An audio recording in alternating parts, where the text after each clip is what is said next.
Alrighty, this is welcome to the Redbank Chevrolet Main Street Sports Show here at the Haskell House. Also sponsored by Dubrook. I am Brock Jordan here with Nate Steis, my co-host tonight, and we're gonna have a good talk about all things sports again here, like we did a couple months back. You know, we're getting into the nitty-gritty of basketball season in high school, so you know after that New Year's break, everything really gets rolling for sure. You know. Professional college football, you know, they're getting into the playoffs. College football has a playoff game tonight, actually. You know, we have wrestling in full swing. So, Nate, I'm glad you could join me here tonight. Yeah, absolutely. Glad to be back for another edition of this show. Definitely looking forward to catching up and talking sports like we did just, I think back in October, I think is when it was. Yeah, and, you know, if you remember that, we did make a couple predictions back then, and I know there's a couple that are still in the mix if everything goes right, if I remember correctly. I know my one pick is still in college football, so I did change that pick, however, but I almost have to kind of stick with it. But so first of all, you know, over holiday break, we had some great high school football in the area this year, a lot of great athletes playing. And over holiday break, we had the all-state teams announced, and some local players made it. So, you know, just to start off, Keystone led the pack here in Class A with 4 players. L.J. Rankin, the first-team linebacker. Joey Spence, a first-team selection as well. Jake Henry, a first-team defensive athlete. And Dom Corsetti, a second-team offensive athlete.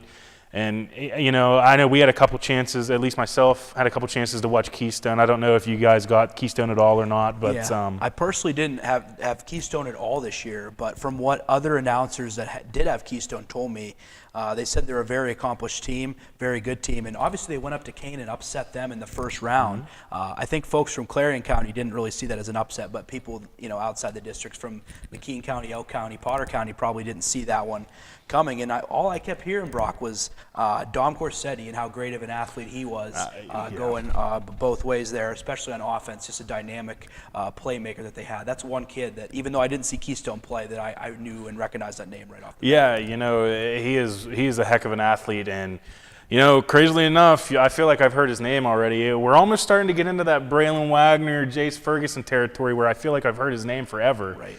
But you know, he'll be back next year. He's going to be back to lead that Keystone team. You know, Coach Smith did a good job with them.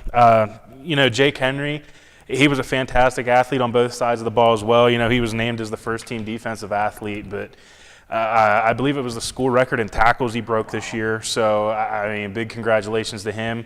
And we do have a couple notes for wrestling here. We'll get into it a little more, but he did just have his 100th career win in wrestling for the Central Clarion Co-op. So, you know, that just shows right there that he's an exceptional athlete as well. And then Joey Spence and L.J. Rankin, man, you know, these guys are the ones. Joey did some dirty work. Obviously, Jake did too, and LJ, he did some dirty work too for that Keystone team. Sorry, they were just a blast to watch. But you know, in that Class A bracket, they did end up facing Port Allegheny, who it was Port Allegheny again this year. You know, they had Aiden Bliss, so. You know, moving on, another team that ran into the powerhouse that was Port Allegheny was Redbank Valley in the district championship, and they had 2 all-state selections in Jackson, Huffman, and Braylon. And you were actually with us at that game against Port Allegheny, and you kind of saw the flashes there, even though they didn't quite get rolling. You saw the flashes of what the potential was there. Absolutely, yeah. These are 2 guys that were on the same page throughout the season. For the last few years, they've been on the same page. You know, a really dynamic duo. I had the pleasure of seeing them play twice, two times in 3 weeks. I saw them play against Ridgeway, then I saw them play against Port Allegheny.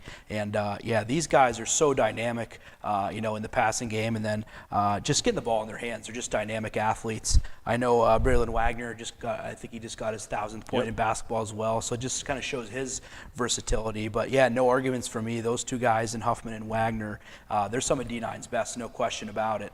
And I think, you know, Braylon Wagner is going to be remembered, like you said, like similarly to Jace Ferguson, as one of the best Clarion County quarterbacks we've ever seen. His numbers don't lie. He's definitely one of the all-time greats. Without a doubt. And then, you know, with Jackson, he's another one of those guys that's just an exceptional athlete.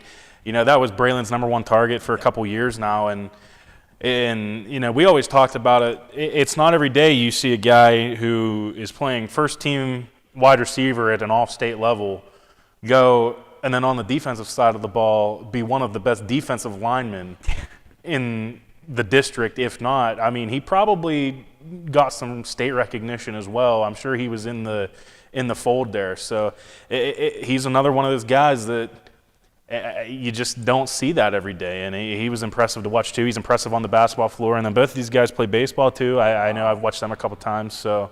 Yeah, he's an exceptional athlete as well. Yeah, I think he was a short yardage quarterback too, if I'm not mistaken. Did a lot of sneaks with him. So, and it's just kind of like that Connor Hayward with the Steelers. They just trust him with the ball in his hands, and you can't blame him. He's just a dynamic athlete. And like you said, he's also not afraid to be physical in short line situations, obviously as a defensive lineman, but then as a short yardage quarterback as well. Yeah, and you talk about getting the ball in his hands. He kind of made life easier whenever Redbank had this big transition. They lost a lot of talent over the last couple of years, and Jackson just kind of made that transition every year easier and easier for Coach Gold down there. But moving on, the team that Redbank beat in the district semifinals to meet Port Allegheny, Union AC Valley Falcon Knights. They did have one all-state selection, and the first-team offensive tackle, Colvin Elliott, who was also a stud on the defensive line. I'm actually surprised there wasn't the recognition there too, because he has a very, very, very good season on the defensive side of the ball. But I don't know. Did you guys have Union AC Valley up there at all? I did. I watched him against Ridgeway. It was a heck of a football game. Union AC Valley just made truly like one more play than Ridgeway Johnsonburg did in that football game, and they were able to come and win on the road up in Ridgeway. And Union AC Valley, what a season for them. Season 10 in the co-op. I'm surprised they didn't get more all-state selections. I think they had some guys that they could have a gripe for not being on this list. They had a two-headed monster running back tandem that was fantastic. I believe 17 seniors in their program. So, just incredible what they were able to accomplish this year to get to a District 9 semifinal. No question about it that Elliott is the guy, though, that kind of spearheaded that two-headed monster running game. Yeah, oh, absolutely. And that Union AC Valley, Redbank Valley District semifinal game, that was probably one of my favorite games to watch. Now, obviously, maybe there is bias there. I don't know. I am a Union guy. I'm a Union grad. But, even though they lost, that was an exceptional game to be at. It was a dogfight the whole way through it. The first half, second half. They were just dropping shoulder. It's been a rivalry for years now, the Union-Redbank rivalry now. AC Valley has gotten into the fold with it as well. So it's always a fun matchup when those teams are, playing football, basketball. It's just always a blast to watch those guys. But moving on to Karn City, and this is another team that we got to watch a couple times broadcasted for you guys at home. And it's another team that I'm surprised didn't have some more selections. Only one selection for them this year. First team fullback Hunter Schreier. And let me tell you one thing about him. If there was any sort of short yardage situation, I can almost guarantee you there wasn't even a play needed to be called by a coach. No. They were going to turn and hand the ball off to him, and he was going to get you the 2, 3, 1, 4 yards you needed to score, get a first down. It's almost unbelievable how hard he looked to stop on the football field. Yeah, I saw him week 1, and they put a hurting on St. Mary's week 1. They were giving the ball to everybody that day, and they had a very balanced offense, no question about it. But he was their workhorse, and he was the guy, like you said, the high school equivalent of the tush push is give the ball to Hunter Schreier, no question about it. He was so good in the running game, so tough, so physical. But I agree that they probably have another grape as well. They had a lot of guys in skill positions and on the line that I think had fantastic seasons. I think they were favored in their opening round playoff game, but I don't think it's a regular season award, so I don't know if I can have any barring on it. But Karn City had a heck of a season. I don't know if there was a more physical football team other than them, truthfully, and I include Port Allegheny in that.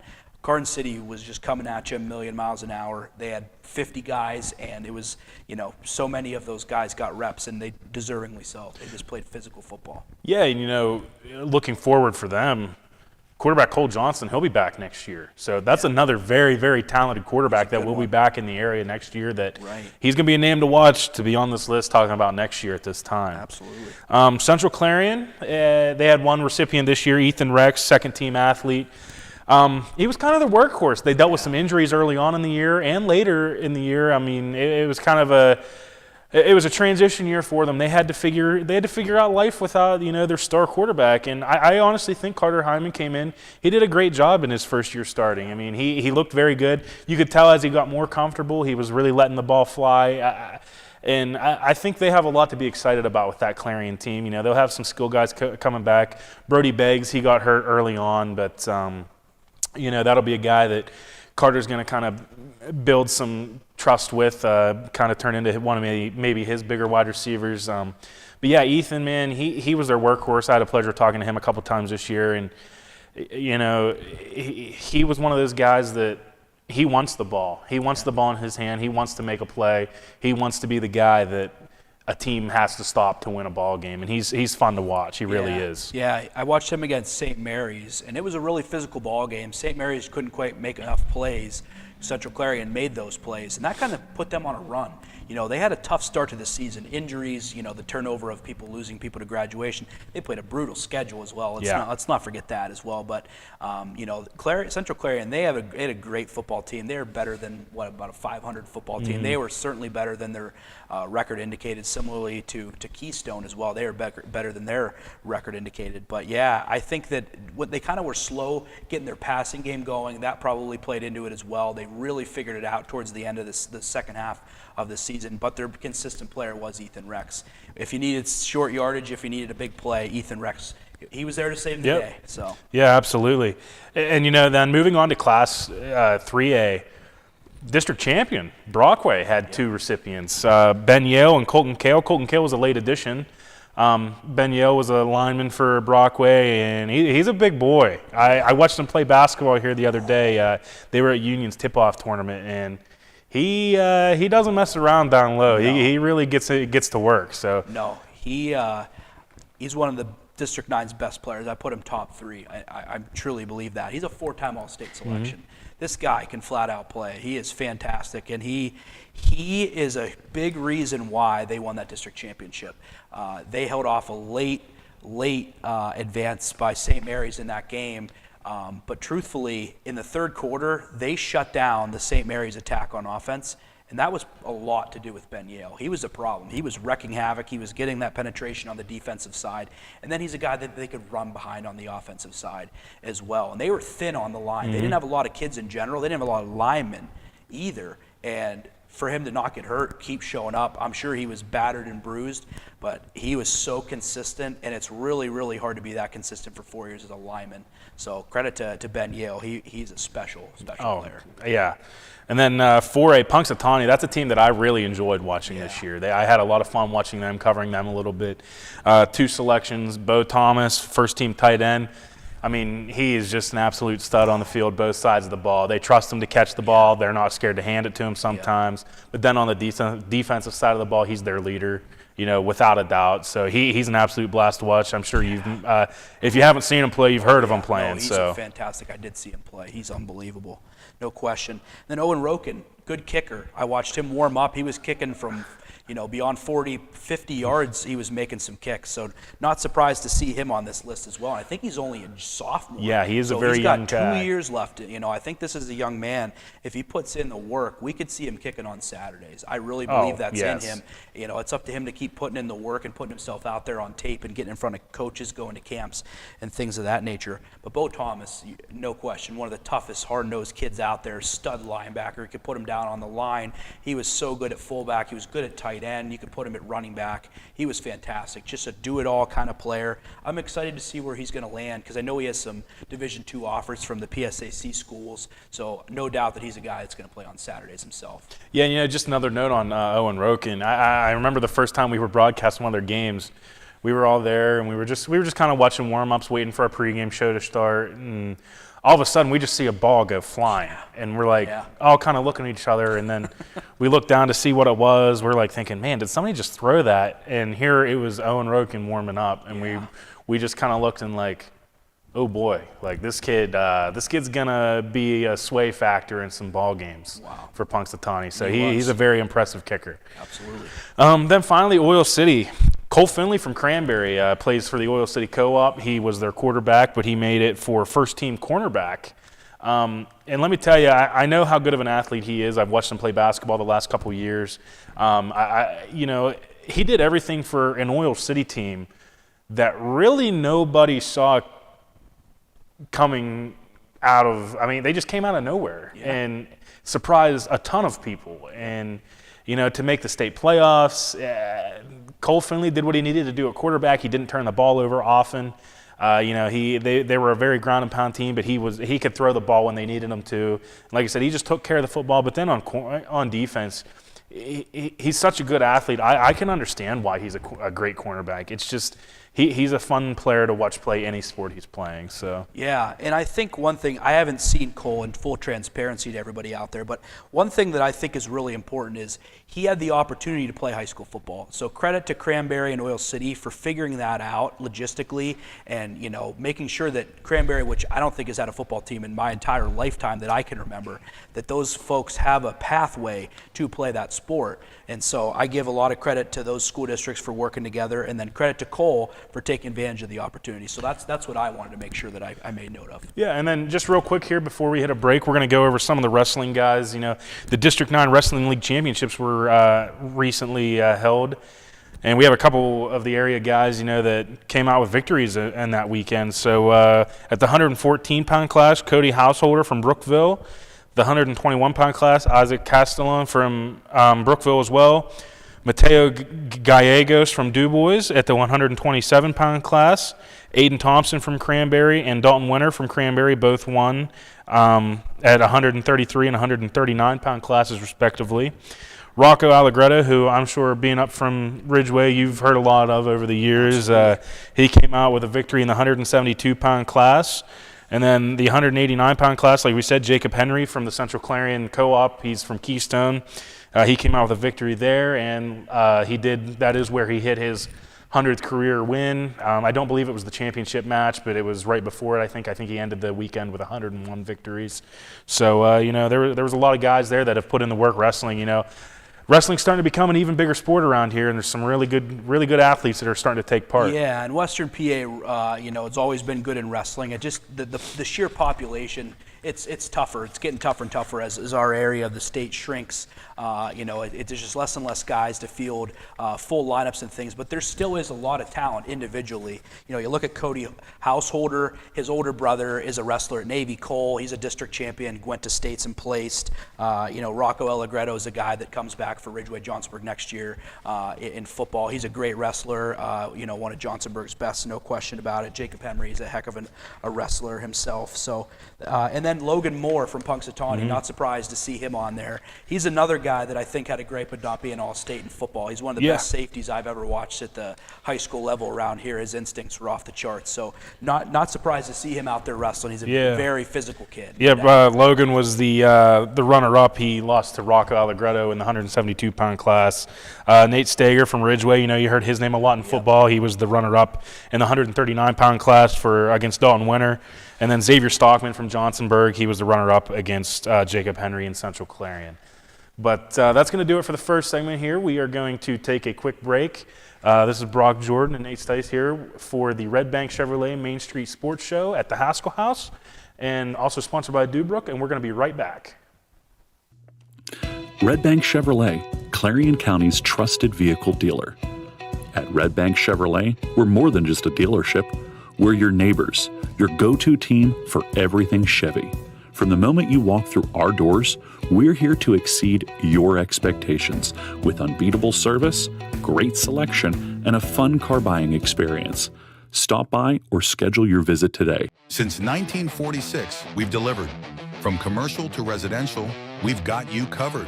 We proudly serve and support our local communities. Call 844-DUBROOK or visit us online. Dubrook, your trusted ready-mix concrete supplier. At Clarion Forest VNA, we bring compassionate care to your doorstep. From skilled nursing to hospice services, we're here for you and your loved ones. Clarion Forest VNA, your trusted partner in home health care. Modern Living Solutions in Knox is always on the lookout for driven, positive individuals to join their team. They offer career growth opportunities and industry-leading pay. No experience is necessary as training is provided. Apply today and build a future with Modern Living Solutions.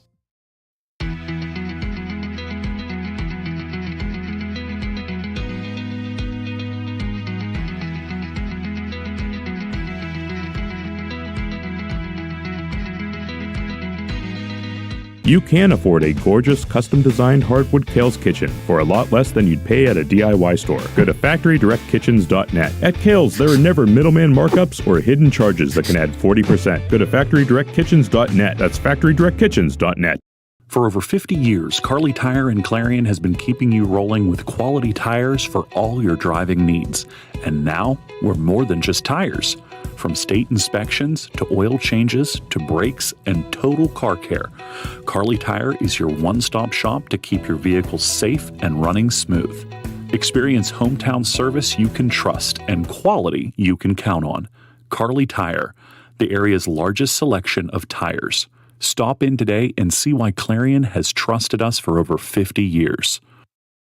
Our focus has always been on you at Clarion County Community Bank. We're a full-service bank that offers the financial tools you need and the personal attention you deserve. You'll discover we're not just investing in our community, we're investing in you. Clarion County Community Bank. Your eyes are the window to your soul, so take care of them. The Laurel Eye Clinic provides complete care from annual exams, glasses and contacts to cataract and retinal surgery, LASIK, and more. As a trusted leader in family eye care for 50 years, you can trust them with yours. Call or visit us online today. Need reliable plumbing or heating services? Call Luton's Plumbing and Heating. Fast, friendly, and available 24/7. Call them at 814-226-8695. Hi, my name is Jason and welcome to Sweet Basil. Come on in.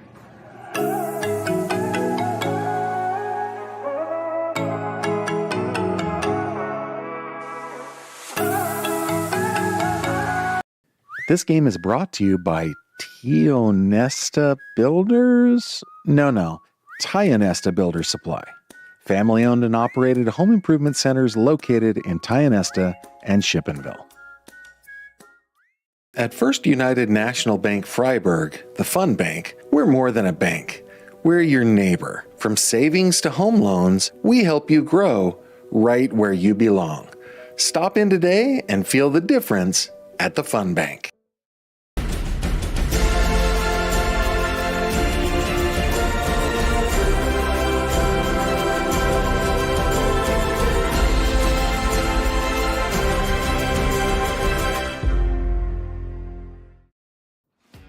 Good luck to all of our area teams from Clarion Ford Chrysler.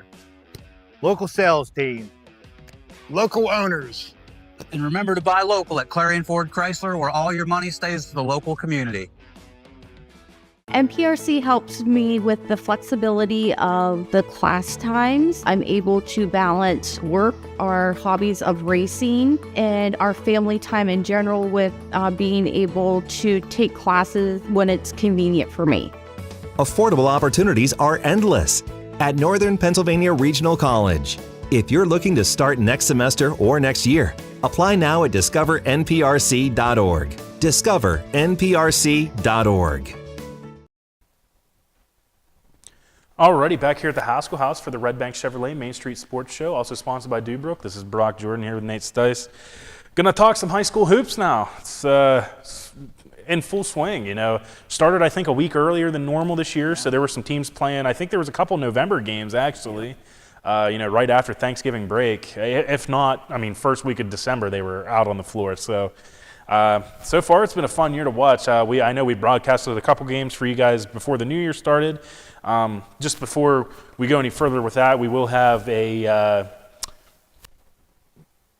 so I'm blanking here on the word I'm looking for, but we'll be broadcasting triple header. We'll have a triple header for you guys on Saturday morning at the D9 Showcase up at Tippin Gymnasium. 3 games, first one starting at 10 o'clock, I believe, then 11:30, and then 1 o'clock. So we'll have those first 3 games for you guys on Saturdays, or on Saturday morning. But we'll get into some girls basketball first here. So far, it seems like they're the team to beat, but CL beat them last night. Karnes City, again, you know, they lost a good amount of players last year, but Coach Andressi, he has them back, and he has them playing very, very good basketball, and they are probably a favorite here in the area so far this year. I know there's a couple teams that have something to say about that, but we'll start with them. You know, they lost their first game of the season over break to West Shamokin. They're one of those teams that have a very loaded schedule as well. So they've beaten some of the top other girls teams in this area too. You know, Redbank Valley they took care of, Keystone, Cranberry. They were all pretty good matchups. You know, Naomi Vaneski, man, you've heard her names if you've watched Karn City basketball over the past couple of years. You've heard her name a lot. She is a star down there in Karn City. She does a lot of good things for that basketball team. Yeah, you know, it's no surprise Karn City's been a juggernaut for a long time. I can even think back to when I was in high school. You know, it was 4 classes then, but they were, I believe, in 2A, and they were one of the teams to beat then. So they just keep on rolling. It's similar to their football program. They just keep on rolling. You know, they might lose a lot, but they seem to always replenish and regain. And I'm not surprised that they're one of the favorites. You know, I think that they're a team that could probably win some games at the state level. They've done so in the past. Yep, and then moving on to Redbank Valley girls team. Another one of those teams that honestly probably has the most loaded schedule out of all of them. I know when we had our show here with Matt Darr here a couple weeks back, he said that was one of the goals for that team: load the schedule, get them ready for a state playoff atmosphere.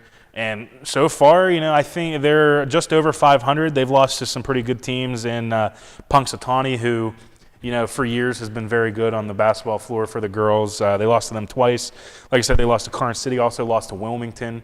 So right there, that's 4 teams off the bat in the first month of the season or so that, you know, if you don't think that team's battle-tested by now, you have another thing coming at you because they have seen their fair share of good teams. So they're a very good defensive team. I know Addie Bond, you know, she's the real deal down there as well. She just scored her 1,000-point, which just backing off of that real quick, we did want to mention Aiden Bliss also just hit his 100th career match win in wrestling over break over the holidays, and also had his number for football retired at Port Allegheny. So that's a pretty cool way for him to end his career up there. Absolutely, yeah. Number 31, you know, all-time leader in touchdowns up there. I believe was he state leader in touchdowns all time? Rushing touchdowns. If not, he was very close. Yeah, you know, all state again, and rightfully so. Got them back to the postseason for states, another District 9 championship. So congrats to Aiden. You know, just a fantastic all-around athlete. Yeah, and it just shows, you know, what good athletes we have here in Western Pennsylvania. You know, we talk about, you know, guys like that in football, and then we have girls like Vaneski for Karn City and Addie Bond and Redbank Valley. You know, I watched them play the first matchup against CL and Redbank, and you know, she put up her career high. That was a game or two before the 1,000-point club she made. I think she had like 6, 7, 8 steals. Jake's giving me the 6-7 sign. Oh, Dustin Kiefer, another great athlete in the Western Pennsylvania area I'm supposed to mention. I didn't watch him play. I do watch him out on his runs in Reimersburg, though. Yeah, he's also a ping pong champion. But no, Redbank Valley, they're another one of these teams that the last couple years has been a powerhouse. New coaching staff, but Coach Dawson there, he was on the bench with Coach Edmonds for the last few years, so he just kind of took that team and ran with it.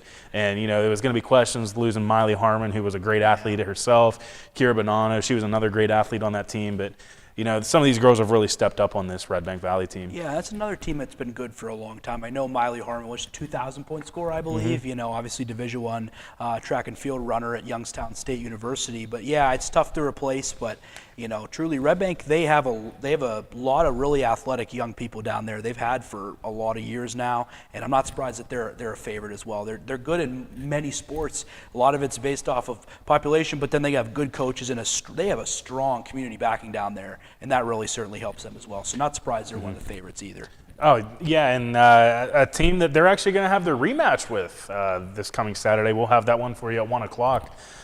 Clarion Limestone girls, who are coming off a huge win over Karn City.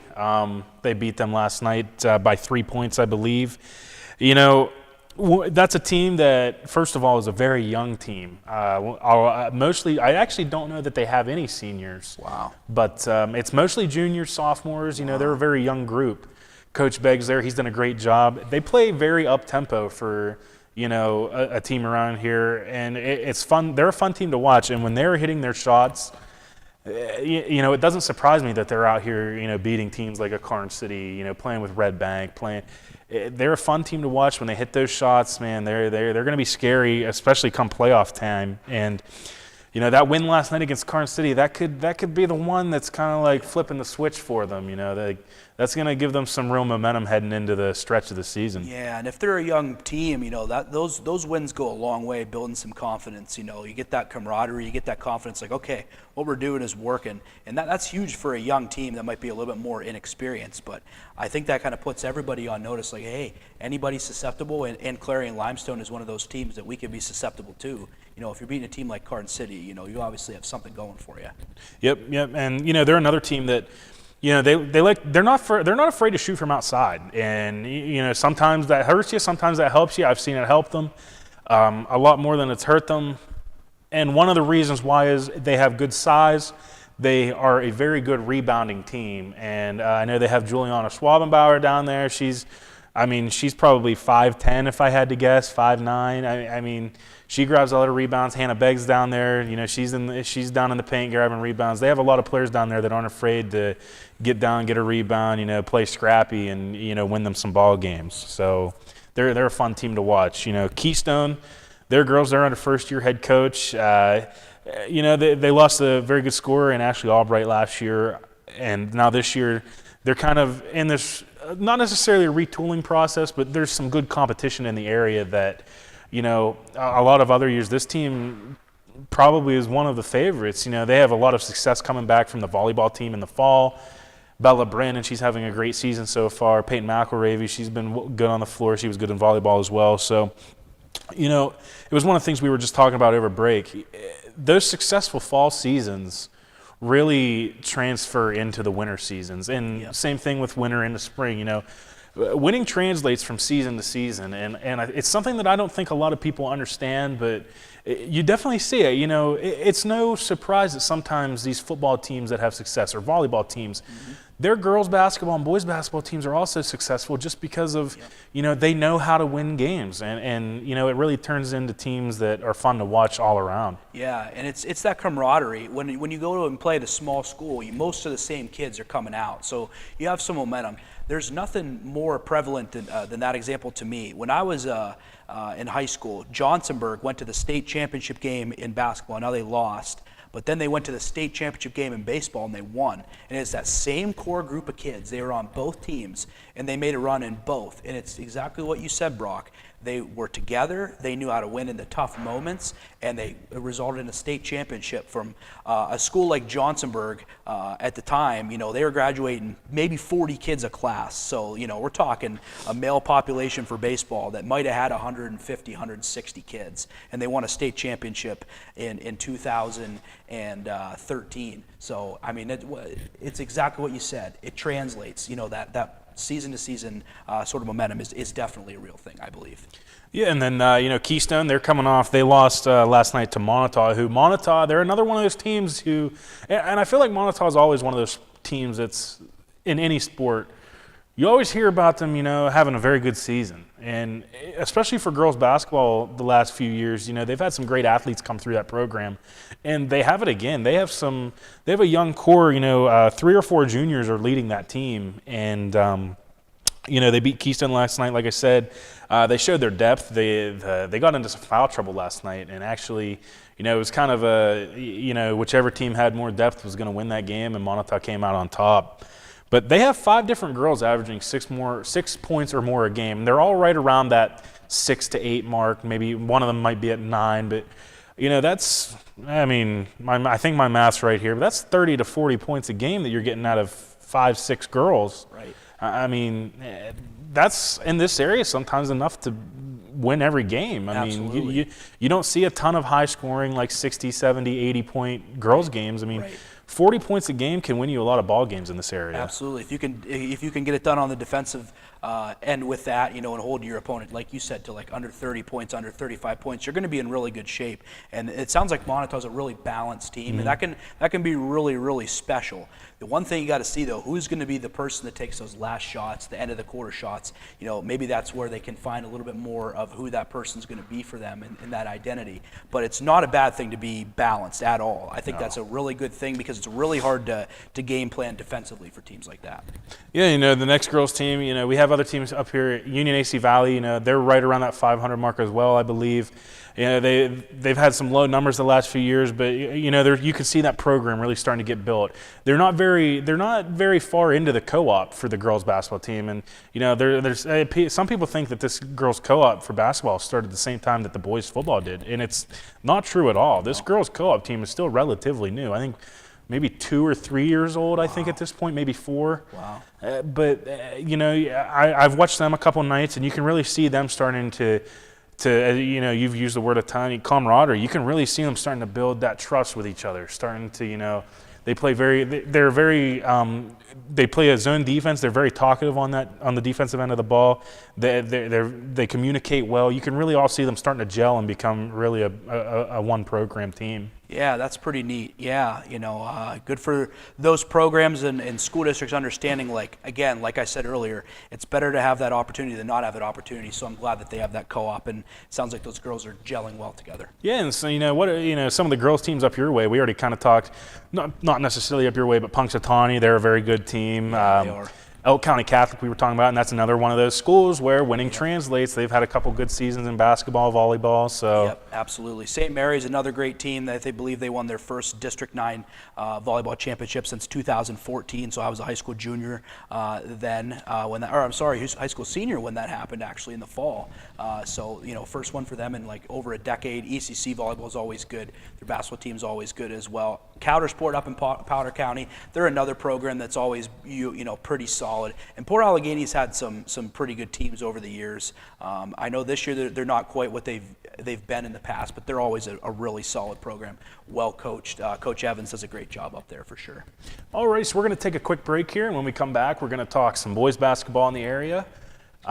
You're watching the Redbank Chevrolet Main Street Sports Show, also sponsored by Dubrook. I'm Brock Jordan. This is Nate Steis, and we will be right back. Redbank Chevrolet, Clarion County's trusted vehicle dealer. At Redbank Chevrolet, we're more than just a dealership. We're your neighbors, your go-to team for everything Chevy. From the moment you walk through our doors, we're here to exceed your expectations with unbeatable service, great selection, and a fun car buying experience. Stop by or schedule your visit today. Together, let's drive. Since 1946, we've delivered. From commercial to residential, we've got you covered. We proudly serve and support our local communities. Call 844-DUBROOK or visit us online. Dubrook, your trusted ready-mix concrete supplier. At Clarion Forest VNA, we bring compassionate care to your doorstep. From skilled nursing to hospice services, we're here for you and your loved ones. Clarion Forest VNA, your trusted partner in home health care. Modern Living Solutions in Knox is always on the lookout for driven, positive individuals to join their team. They offer career growth opportunities and industry-leading pay. No experience is necessary as training is provided. Apply today and build a future with Modern Living Solutions.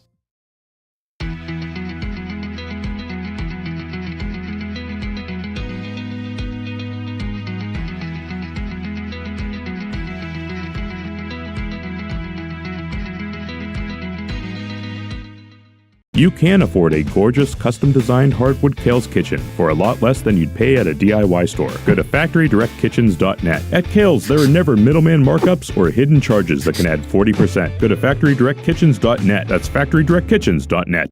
For over 50 years, Carly Tire in Clarion has been keeping you rolling with quality tires for all your driving needs. And now, we're more than just tires. From state inspections to oil changes to brakes and total car care, Carly Tire is your one-stop shop to keep your vehicle safe and running smooth.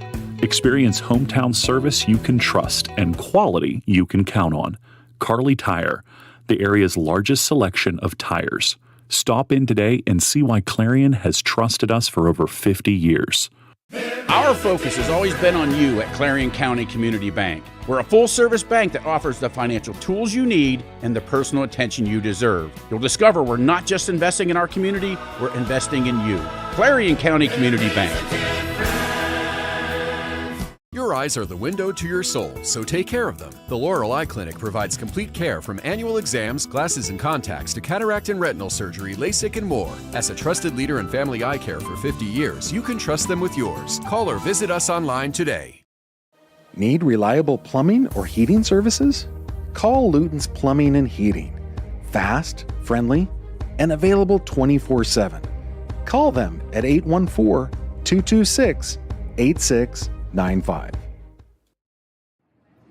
Hi, my name is Jason, and welcome to Sweet Basil. Come on in.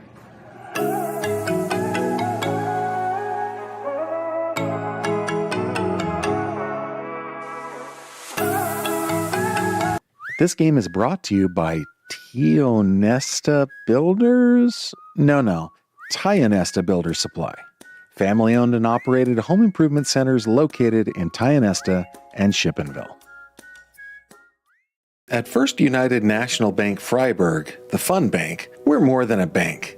We're your neighbor. From savings to home loans, we help you grow right where you belong.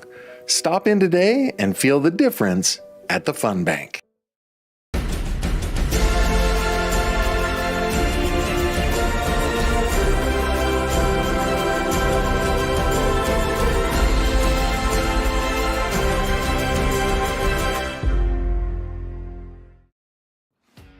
Good luck to all of our area teams from Clarion Ford Chrysler. Local sales team. Local owners. And remember to buy local at Clarion Ford Chrysler, where all your money stays to the local community. MPRC helps me with the flexibility of the class times. I'm able to balance work, our hobbies of racing, and our family time in general with being able to take classes when it's convenient for me. Affordable opportunities are endless at Northern Pennsylvania Regional College. If you're looking to start next semester or next year, apply now at discovernprc.org. discovernprc.org. Alrighty, back here at the Haskell House for the Redbank Chevrolet Main Street Sports Show, also sponsored by Dubrook. Brock Jordan here with Nate Steis. So we just talked some girls basketball. Now it's time to talk some boys basketball. Again, a field where top to bottom, there's some teams that can beat anybody on any given night. There's going to be a lot of teams in the hunt. Right now, it's kind of looking like Cranberry boys are going to be kind of the team to beat here.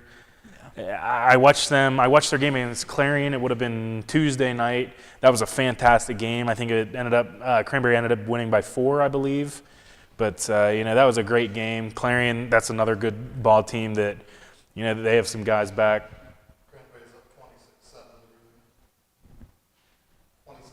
Cranberry boys currently are up. You see, did you say that because I'm a Union guy or what? Did you say that because I'm a Union guy or what? Okay. Cranberry is up 26-7 on Union right now. They're just a powerhouse. They really are.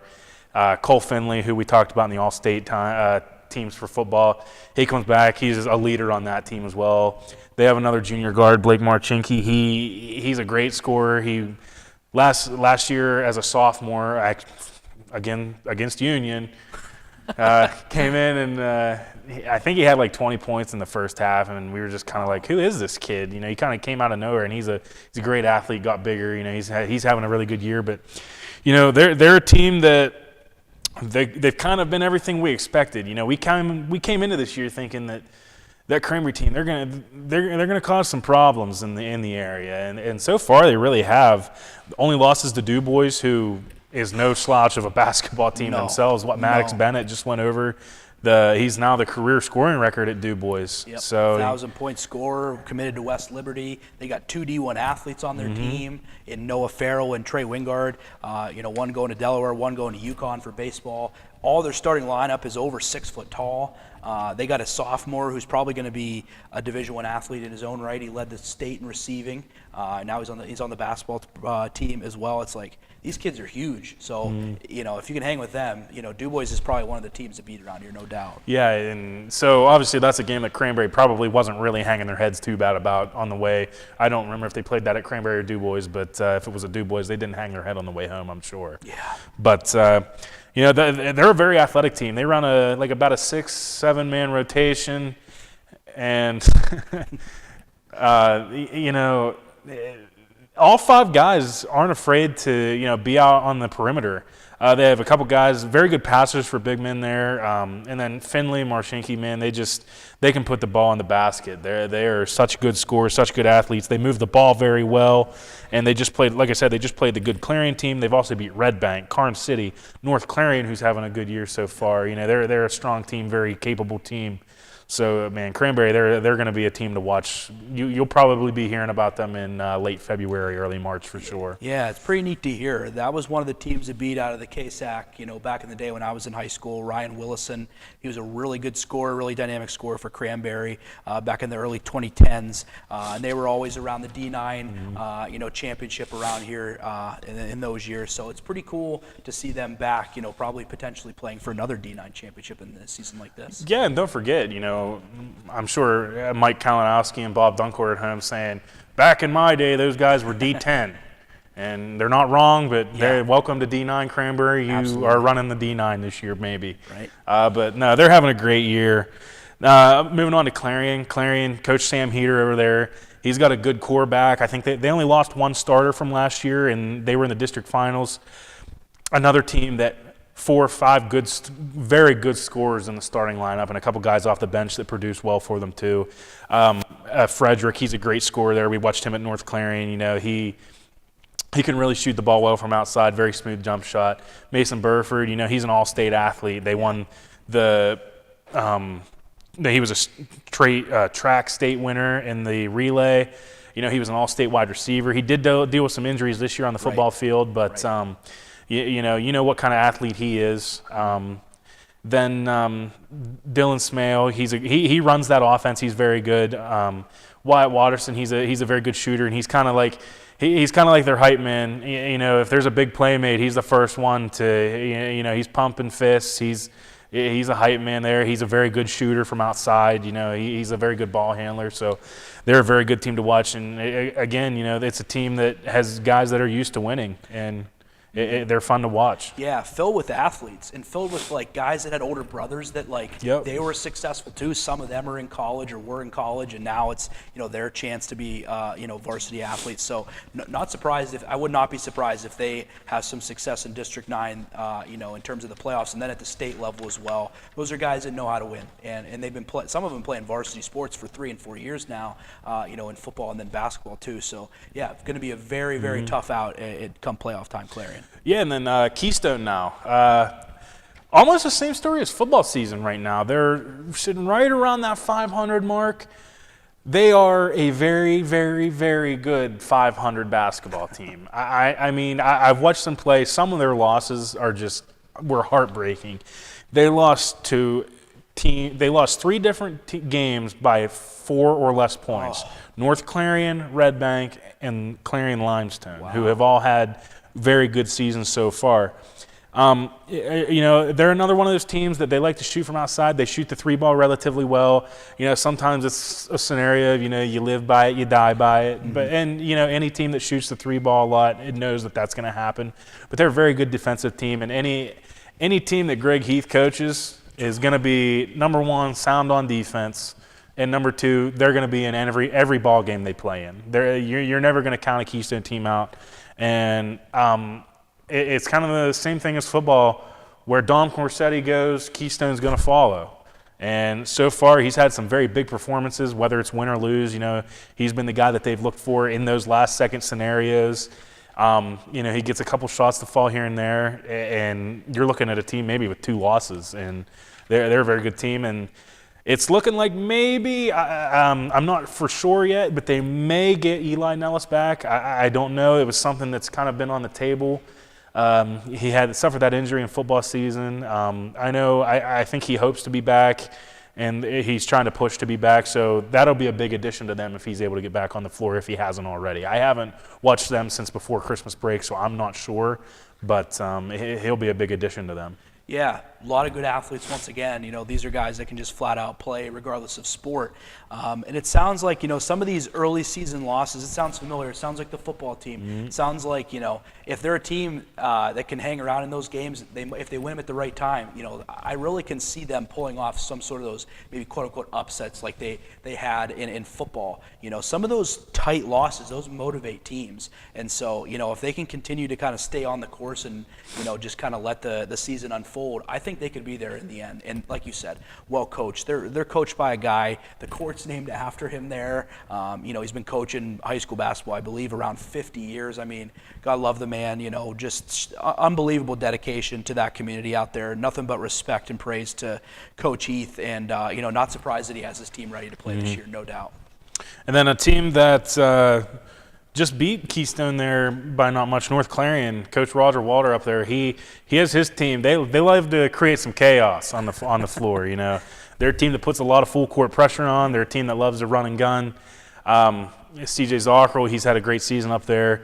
Hudson Irwin got back from injury. I think it was a knee injury, and amazingly enough, he came back. He just suffered the injury in the summer, and he was back for like the fourth week of the season. So, I talked to Larry Weiser, the AD up there, and he said that, he worked his butt off to get back into the rotation. So, they have him coming back now. He played a big role in that team last year. I'm sure he's going to be playing a big role again once he is fully into the swing of things, which he may be by now.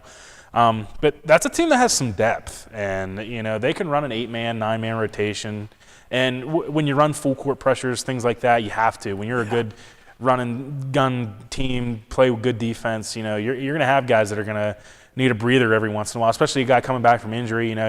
He might need a couple minutes off, but they're a fun team to watch. They have some good freshman scorers. They have up and down the lineup, freshman, sophomore, junior, senior. They have guys in every grade that are willing to produce for that team. Yeah, and for that school district, Freiburg, that's their varsity sport. They don't have a football team, so that's a huge sport that rallies their community. So they're always usually fairly good in basketball. So no shock again, and they always do play really, really tough, both on the girls and the guys side. It's a huge deal for that community. But yeah, they're a team that's always seems to be hanging around there in the end when it comes to the postseason as well. Yeah, and just to mention, they hung with Cranberry the entire game. I think it was about a 3-point game at the end of it. That would have been not necessarily a huge upset, but that would have been an upset, I think, to a lot of people. So, to go in there and come out just losing by 3, they know what they're capable of. Right. So,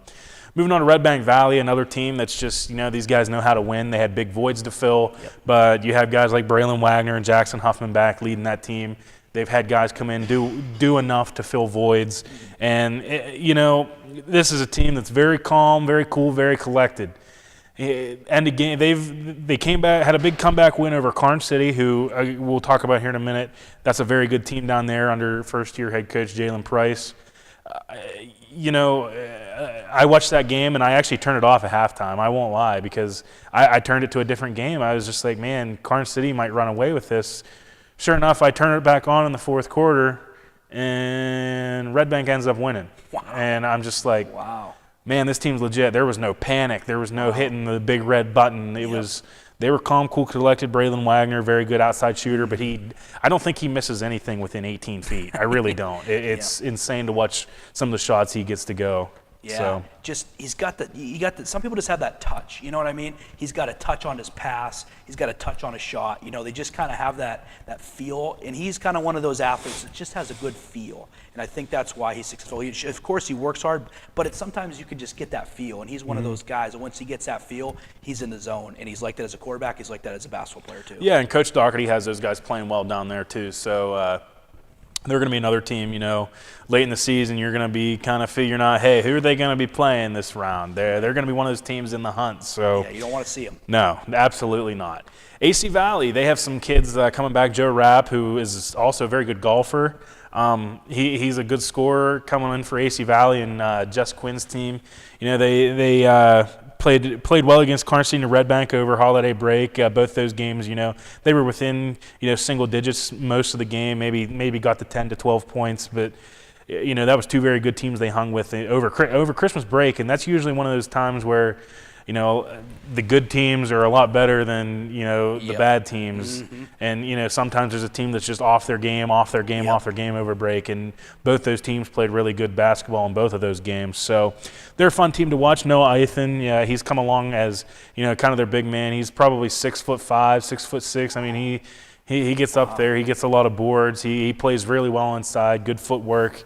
So they're a team that if they get hot, they're going to be one to not mess around with either. Absolutely. It just goes back to, the kind of this Clarion County. I know some of these are in Butler County as well, but this area down here has got a lot of really good athletes, and they're really spread out amongst the different schools. So it really should be fun come the postseason. They don't really want to see each other again, because nobody's just a gimme. They always, every team is honestly pretty tough. So some have stood out like Cranberry. I know they're in Venango County and all that too, but any of these teams can beat any other team on any given day, and that's why we take the court. Yeah. You don't win these things on paper, and so it's always fun when you have a lot of teams that have a lot of depth for those teams to play. Yeah, and then moving on to Karn City, they've had a great year. I watched them a couple times so far this year.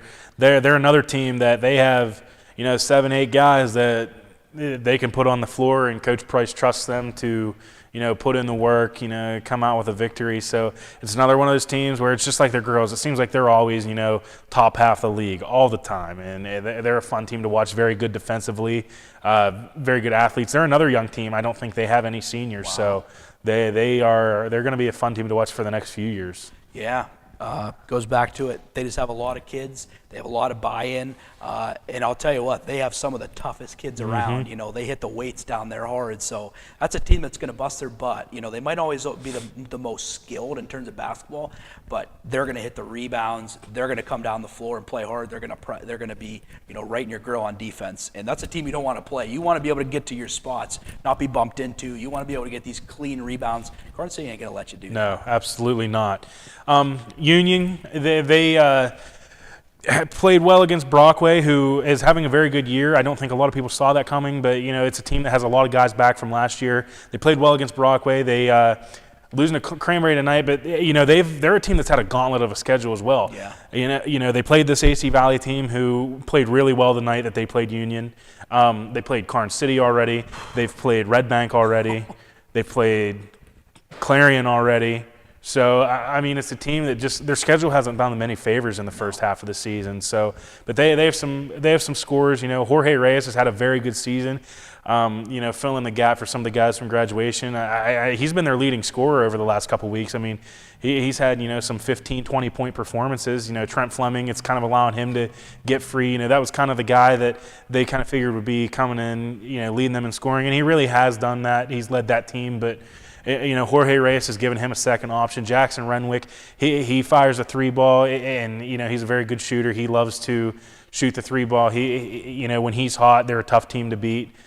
Defensively, they have some guys, but they're another young team that has some very good freshman, sophomore classes coming in. So, overall, Montauk, that's another team that I watched them against Keystone, and they also just beat Redbank the other night. So they're a team that's going to cause some issues too. There's a few teams in this area and the boys that you catch them on a good night and you might be going home with a couple words as a coach. Yeah, and that makes the postseason fun when it's unpredictable like that. It's very similar to what the NFL is like this year. It's unpredictable. There's teams that stood out, but I really think it just all depends on who gets hot at the right time, and who trusts and believes in each other and who's there for each other. It's really about togetherness. The athletic ability is very close, so it really comes down to the execution and the togetherness in those sort of instances for sure. And then just before we take another break here, just to throw this in the loop here, Clarion University having two fairly good seasons up here for basketball. I know the guys, the men's team just dropped below 500, a game below 500 last night against Slippery Rock. They lost that one at home, but the girls, they're a good bit over 500. They just beat Slippery Rock last night, so they're both of those teams are having some good seasons as well. Yeah, the women's program 9-4 on the season. It's truly amazing what the Flemings have done with that program. These are folks that came out of pretty much thin air, came to Clarion, and they have turned the corner in the last 2 or 3 years. So credit to them. Clarion women's basketball, best it's been in a long time. Yeah, and then for the boys team, Jeremy Thomas, man, I don't know if you've heard that name, but I've watched a couple of their games. He is a very, very, very good basketball player. So, that boys team, the men's team up there, they're still figuring things out. I think they're 4-5.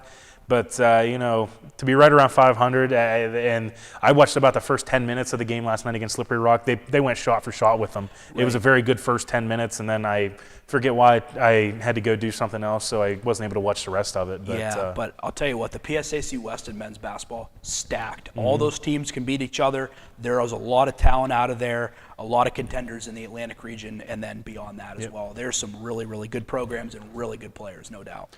Alrighty, when we come back, we're going to take a quick look at the football playoffs for college and the professional leagues. You're watching the Redbank Chevrolet Main Street Sports Show, also sponsored by Dubrook. This is Brock Jordan with Nate Steis, and we'll be right back. Lung cancer screening has been shown to give people the best opportunity of beating lung cancer at a very early stage. I'm Jane, and I received expert care here at Independence Health System. Since 1946, we've delivered. From commercial to residential, we've got you covered. We proudly serve and support our local communities. Call 844-DUBROOK or visit us online. Dubrook, your trusted ready-mix concrete supplier. Redbank Chevrolet, Clarion County's trusted vehicle dealer. At Redbank Chevrolet, we're more than just a dealership. We're your neighbors, your go-to team for everything Chevy. From the moment you walk through our doors, we're here to exceed your expectations with unbeatable service, great selection, and a fun car buying experience. Stop by or schedule your visit today. Together, let's drive.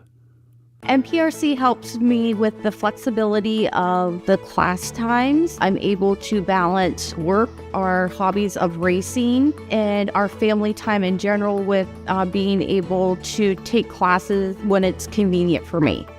Affordable opportunities are endless at Northern Pennsylvania Regional College.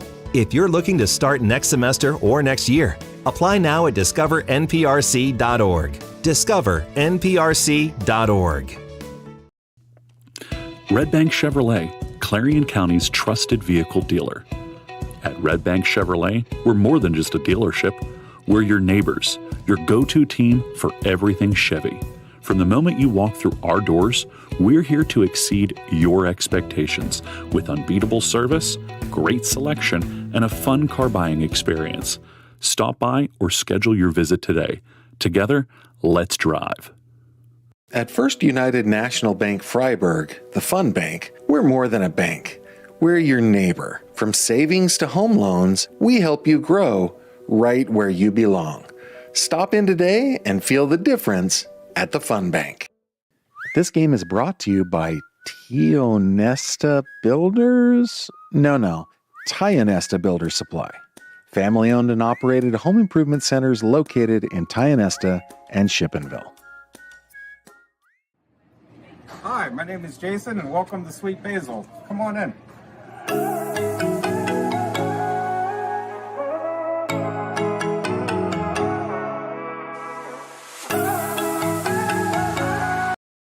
Need reliable plumbing or heating services? Call Luton's Plumbing and Heating. Fast, friendly, and available 24/7. Call them at 814-226-8695. Alrighty, back here at the Haskell House for the Redbank Chevrolet Main Street Sports Show, also sponsored by Dubrook. Time to get into some professional and collegiate sports. I know we just talked a little bit about collegiate sports here before that last break, but we'll start with some professional first because there's a lot more to talk about there. Opening round playoff games this week. I know the Pittsburgh Steelers, go Steelers. Mike and Bob are excited for that. Mike Tomlin, so they're happy to watch that game Monday night. We'll start off with some of the NFC games, though. You got Rams-Panthers Saturday, as well as Packers-Bears. I'm going to say one game that should be a good game. I don't think the other one's going to be a good game, but no. And I'll talk a little bit about what I think should happen when we get there. But Bills-Jaguars, most of these matchups, Bills-Jaguars, 49ers-Eagles, Chargers-Patriots, Texans-Steelers, I think they can all have potential to be good matchups. But we'll just go game by game here. So we'll start Rams and the Panthers. Yeah, the Panthers beat them earlier in the season. They did. One of the shockers of the season, truthfully. But the Rams own one. If they don't get that done, I will be shocked, especially the way Stafford has played this year. Corum and Williams have run the ball excellent. I believe they're getting Devontae Adams back, who they've missed. They are. Who's just a touchdown machine. Puka Nacua just makes so many amazing catches. They're loaded at tight end. They got 3 tight ends that are excellent. And then they have a, kind of a young, pesky defense that's very cheap in terms of the NFL, but they are, really nothing to mess with. Yep. So, I really like the Rams to take care of business. The Panthers, very lucky to be where they are, in my opinion.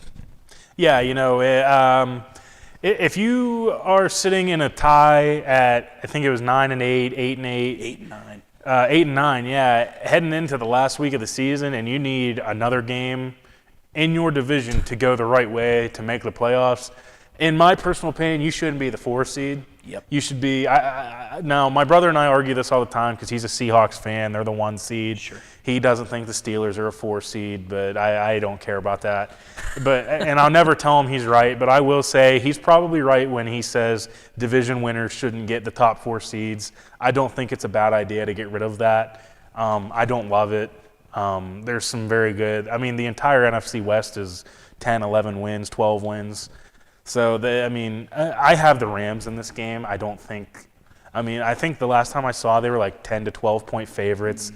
I think it could be worse than that. Yeah, I agree. So I just don't see really that game. I mean, it's a fun story for the Panthers, like, hey, we depended on somebody else, but you shouldn't be proud of that heading into the playoffs. You really shouldn't. Right. Yeah, their recipe to win is possess the ball, run the ball with Dowdle, with Chuba Hubbard, and get the ball to their young receiving core, who's very talented. Yeah. But, yeah, I just don't think they can sustain enough on defense. No. Now, their defense has been better than everybody expected, but I don't think they can stop the Rams again for 4 quarters. You did it once, very unlikely to do it again.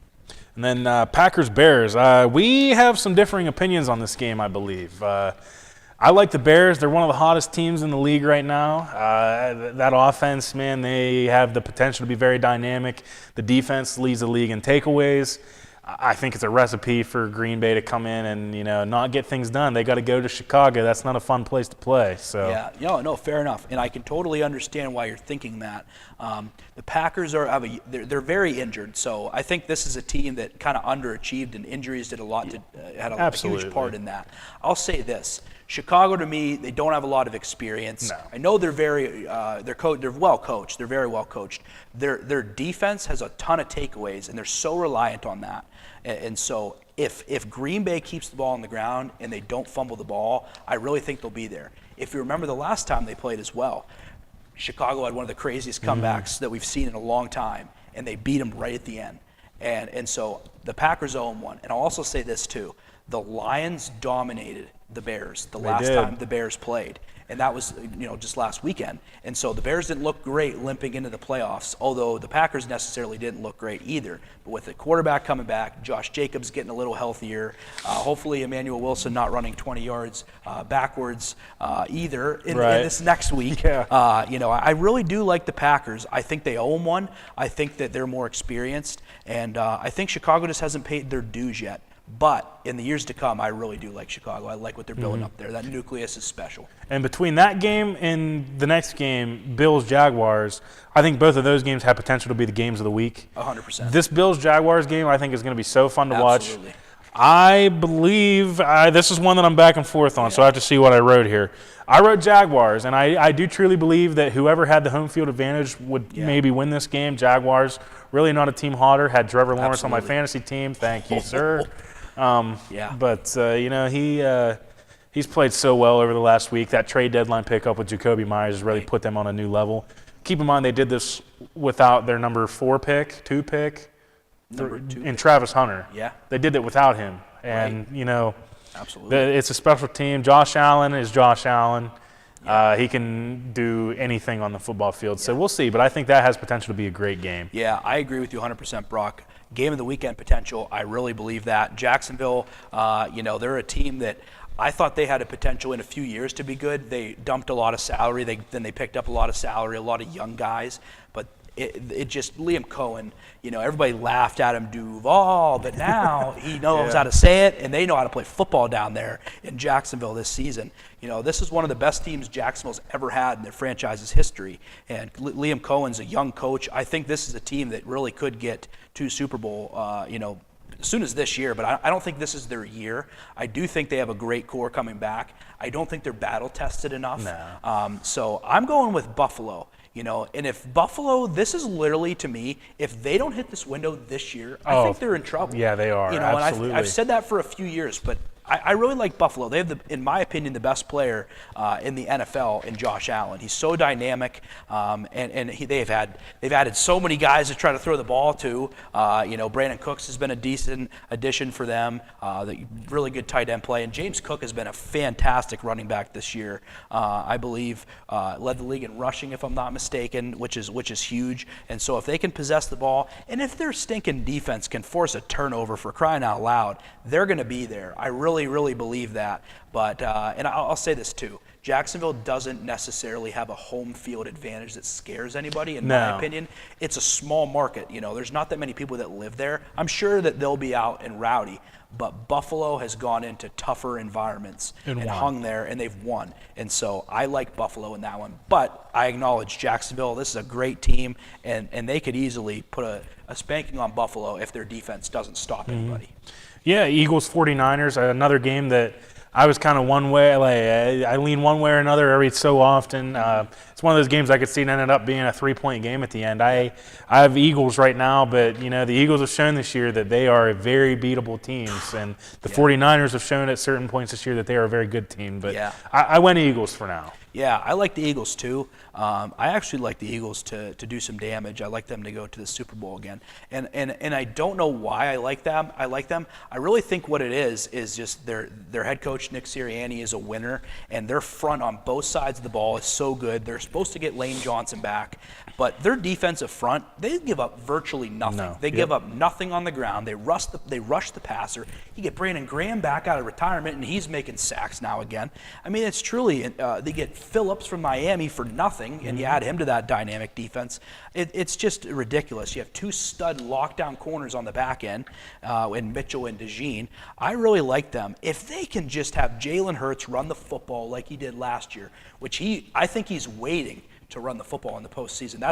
I'm banking on that. That's why I'm really high on the Eagles still. If they can get Jalen Hurts to run the football, it opens up their offense. And so that's why I'm really strong on the Eagles. But I understand where you're coming from with the 49ers. They're a really good football team. Christian McCaffrey's one of those guys that is just so dangerous when he gets the football. Brock Purdy's played great since coming back from injury. But what it comes down to me, I think they're too injured on defense. That's what I really think it is. So. Well, and I'll get into this when we get to our favorites here. I guess you kind of already said the Eagles are your guys. Yeah. I have the NFC. I have one of the NFC West teams making it, and if the 49ers do it, it's because Fred Warner may be back for the second round. Yeah. But so that would be a huge pickup from them. But they are pretty injured on defense, so we'll see. Yep. But Patriots Chargers. I have the Patriots. I just don't. I don't. The Chargers really haven't impressed me at all. Herbert.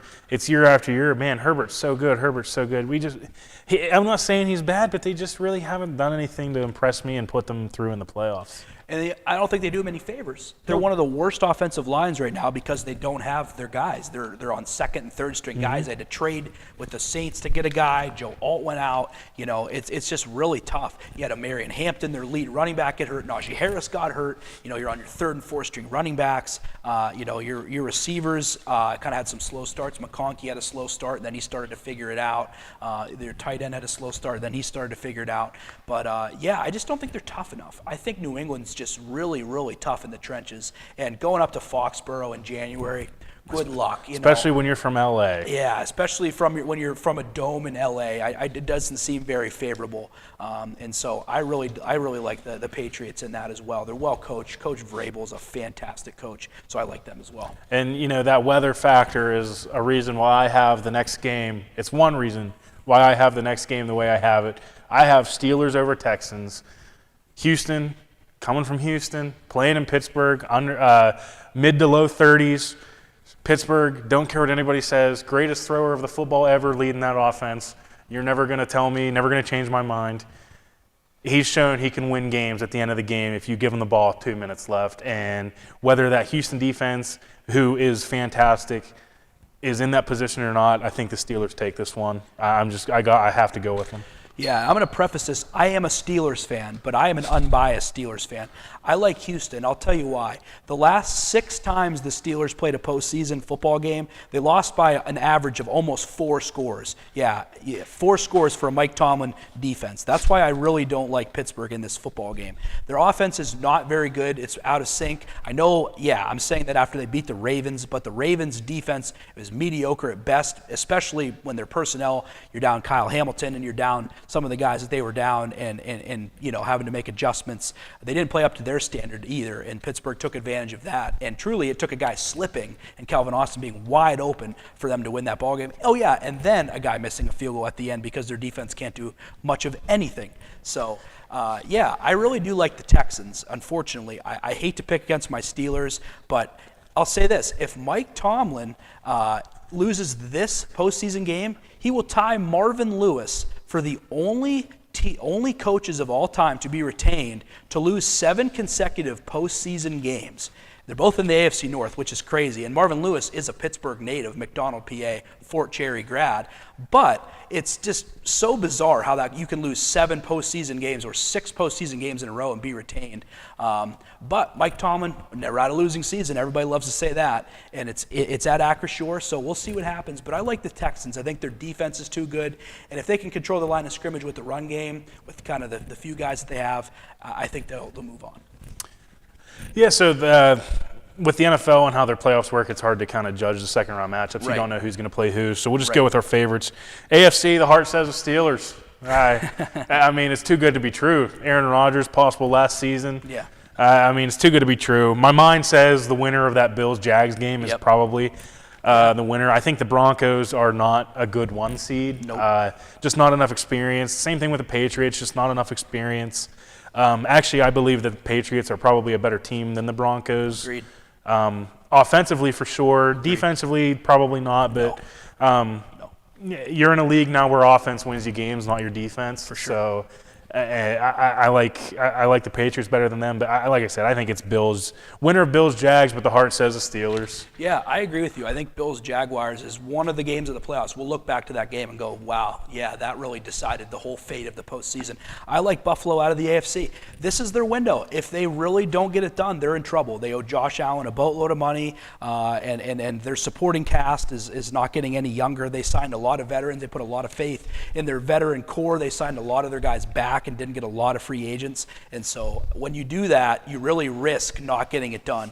It's a town star for a Super Bowl. It'd be crazy to go out with Ralph Wilson Stadium last year getting a Super Bowl. I think it's a great poetic story if that happens. And then out of the NFC, I like Philadelphia. They've been there before. They're well coached. They're really tough in the trenches. But to your point, I really do not like Denver at all. They've won 11 one-score games this year, and that kind of tells me it's like, all right, they're due to get knocked off. Mm-hmm. And I'll tell you this. Sean Payton is a great coach, but he's not a great postseason performer. He's had a lot of great Saints teams. They have won Super Bowl. I give you all the credit in the world for that. But he's had a lot of Saints teams that underachieved. He's not a guy that shows up consistently in all the postseasons. He's been susceptible to getting upset in the early parts. And so, yeah, that's my logic. Who the heck knows? It should be an exciting postseason, though. It really should be. There's really not a team that's going to be, I think, running through everybody. I know, like I said, my brother, he's a Seahawks fan. He tells me the Seahawks are going to win every game, 38-10. I say you're going to throw the ball on the 2-yard line again, probably. But I do agree. I think it's going to be an NFC West team. Yeah. I think all 3 of those teams have formulas that can win ball games. So yeah. I do think if I had to pick, I think I'd maybe go with the Rams just because that offense is so electric. And like I said, it's an offensive league now. It's not a defensive league. So moving on to college football here. This is going to be the last kind of topic. Oregon and Indiana playing in one on semifinal game. And then Miami and Ole Miss in the other. Yeah. No, I don't think many people predicted these 4 teams left, not especially at at the beginning of the year, too. Well, in fairness, like I said at the beginning of the show, we had some predictions from the previous. Yep. And I did say Ole Miss. I did say Ole Miss at one point. You did. So I'll just keep that in the back of Yeah. your minds for now. I don't want to say who I picked, because I believe I picked LSU and Georgia. I think so. And the reason I picked LSU is because I knew that Brian Kelly had heat on him. Now he's gone, and I figured Georgia had kind of a little bit of pressure for Kirby Smart to perform again, and with Nick Saban out and all those different things, and I thought they'd had a chance. But the Big Ten, they've really proven that they're a better conference at this exact moment than the SEC. I'm not saying that's always been the case, but right now I think they're the better conference. Yeah, and when it comes to our predictions, that's kind of the basis for my prediction.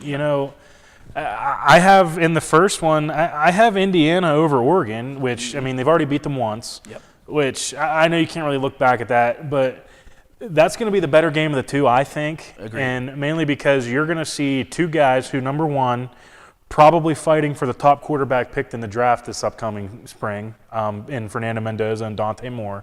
Whoever wins that game could very likely lock that spot in. Right. Even though Fernando Mendoza won the Heisman. Yeah.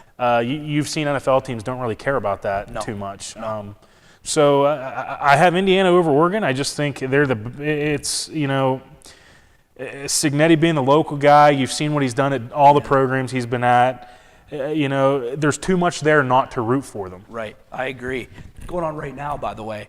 So Oregon versus Indiana. Yeah, I like Indiana as well. Kurt Cignetti, what a story. I'll say this. If you can win at Elon and you can win at James Madison, you should. I mean, it seems logical you could win at Indiana, but to put it into perspective how amazing this is, Indiana is the losingest Power 4 team out there. They haven't won a bowl game since 1991. Trent Green was their starting quarterback at Indiana when they last won a bowl game, and Kurt Cignetti, Frank was his dad. Kurt Cignetti got that done for them, and now they're 2 wins away from winning a national championship. Their odds to do that were incredibly low. They've lost 2 games in 2 years, not even any this year, and so this is quite the story for them. Yeah, then Miami Miami and Ole Miss. Like I said, I feel like I have to stick with Ole Miss. Yeah.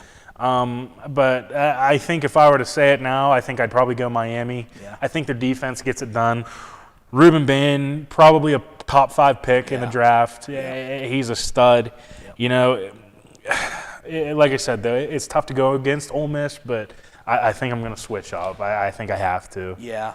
Great story for Ole Miss. You lose your coach. Trinidad Chambliss, the backup from Division II Ferris State, who won a national championship, transfers down there as the backup, becomes a starter, leads them to the college football semifinals. What a story! The interim coach, or the guy becomes the coach, and now he's leading them despite Kiffin's departure. But Miami, you got an alumni in Mario Cristobal who's all bought in on helping his alma mater reach the heights that they once did 20 and 30 and 40 years ago. And Tony on offense is dynamic. They throw the ball with him. He runs the ball. He catches the ball. Carson Beck has played in how many stinking postseasons? He's 150 years old.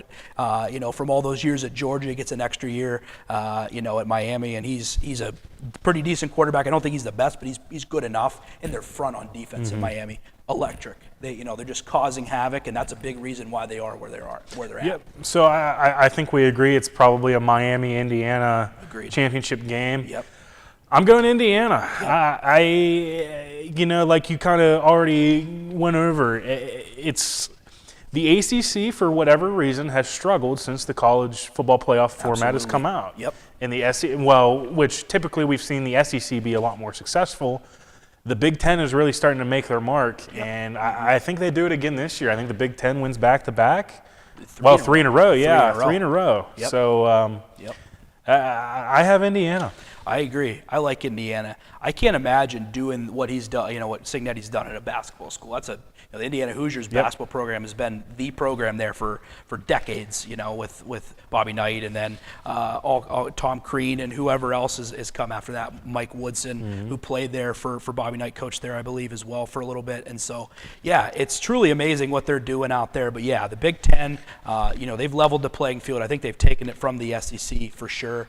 The ACC, they were lucky to get a team in. There's people out there that didn't think they deserved a team. That to me was wrong. What I think was what needed to happen was Notre Dame should have been in, Tulane should have been out, and James Madison should have been out, and then you have put in like a Vanderbilt or somebody like that. Those bubble teams, I don't think those group of 5 they call them have any business being in there unless they go and play a tougher schedule or they beat their schedule by like 4 and 5 scores. Right. That to me warrants it, but no. I think they screwed up in that regard, and so the ACC got a team in, and hey, they're causing havoc. Yep. Alrighty, well that's going to wrap things up here from the Haskell House. Nate, I appreciate you coming on here, talking some sports. It's always a blast. So that was the Redbank Chevrolet Main Street Sports Show, also sponsored by Dubrook. This was Brock Jordan, Nate Steis, and have a good night. Redbank Chevrolet, Clarion County's trusted vehicle dealer. At Redbank Chevrolet, we're more than just a dealership. We're your neighbors, your go-to team for everything Chevy. From the moment you walk through